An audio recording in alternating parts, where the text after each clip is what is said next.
এক ব্যক্তি একবার রাসূল সাল্লাল্লাহু আলাইহি ওয়াসাল্লাম এর কাছে এসে বললেন, হে আল্লাহর রাসূল, আমি আমার মাকে পিঠে করে হজের দীর্ঘ সফর সম্পূর্ণ করেছি। আমি কি তার হক আদায় করতে পেরেছি? নবীজি তার দিকে শান্তভাবে তাকালেন এবং তাকিয়ে উত্তর দিলেন, তুমি তার এক মুহূর্তের প্রসব বেদনারও প্রতিদান দিতে পারোনি। মা, আম্মু অথবা আম্মি যান, যে নামেই ডাকি না কেন, প্রতিটি নামে লুকিয়ে থাকা নিঃশব্দ ত্যাগের ইতিহাস কিন্তু একই। তিনিই আমাদের প্রথম হৃদ-স্পন্দনের আরোহিণী, আমাদের প্রথম ঘর, প্রথম নিরাপত্তা। আমরা কথা বলতে শেখার আগেই তিনি আমাদের কান্না বুঝতেন। আমরা চোখ মেলার আগেই তিনি জেগে থাকতেন, আমাদের নিঃশ্বাস গুনে গুনে। তিনি নীরবে রক্ত ঝরিয়েছেন, যাতে আমরা স্বস্তিতে শ্বাস নিতে পারি। তিনি অল্প বয়সে বৃদ্ধ হয়েছিলেন, যাতে আমরা স্বাধীনভাবে বেড়ে উঠতে পারি।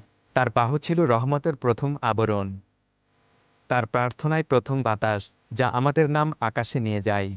একজন মা কেবল একজন ব্যক্তি নন, তিনি সময়, ত্যাগ, দয়া আর নিঃস্বার্থ ভালোবাসার প্রতিচ্ছবি। আল্লাহ তাআলা বলেন, আমি মানুষকে তার পিতামাতার প্রতি সদ্ব্যবহারের নির্দেশ দিয়েছি। তার মা তাকে কষ্টের পর কষ্ট করে গর্ভে ধারণ করেছে।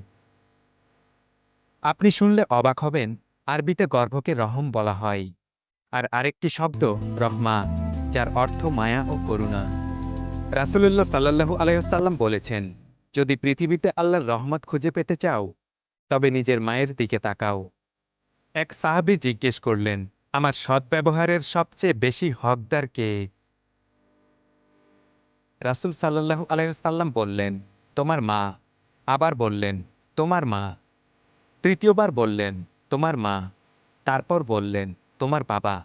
৩ বার তিনি মায়ের নাম বললেন, কারণ তার ভালোবাসা মৌসুমী নয়, তার ত্যাগ কখনো শর্ত সাপেক্ষ নয়। আর জান্নাতের রাস্তা তুমি আকাশে খুঁজো না, ওটা তার পায়ের নিচে।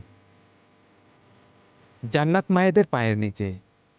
যদি মা বেঁচে থাকেন, তবে তাকে ভালোবাসো, সম্মান করো, তার পাশে থেকো।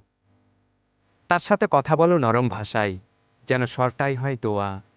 আর যদি তিনি দুনিয়া ছেড়ে চলে যান, তবে তাকে ভুলে যেও না। তার জন্য দোয়া করো, সৎকা দাও তার নামে। এমন জীবন গড়ো, যা দেখলে তার আত্মা শান্তি পায়। মা শুধু আমাদের গল্পের অংশ নন, তিনি আমাদের শুরু, আমাদের পরিচয়, আমাদের সবকিছু। আমাদের প্রতিটি নিঃশ্বাসে, প্রতিটি সেজদায় আমরা তার ভালোবাসার ঋণ বহন করে চলেছি। হে আল্লাহ, আমাদের মায়েদের প্রতি রহম করো, যেমনভাবে তারা আমাদের শৈশবে লালন পালন করেছেন। মাকে ভালোবাসো, সম্মান করো, তার জন্য দোয়া করো।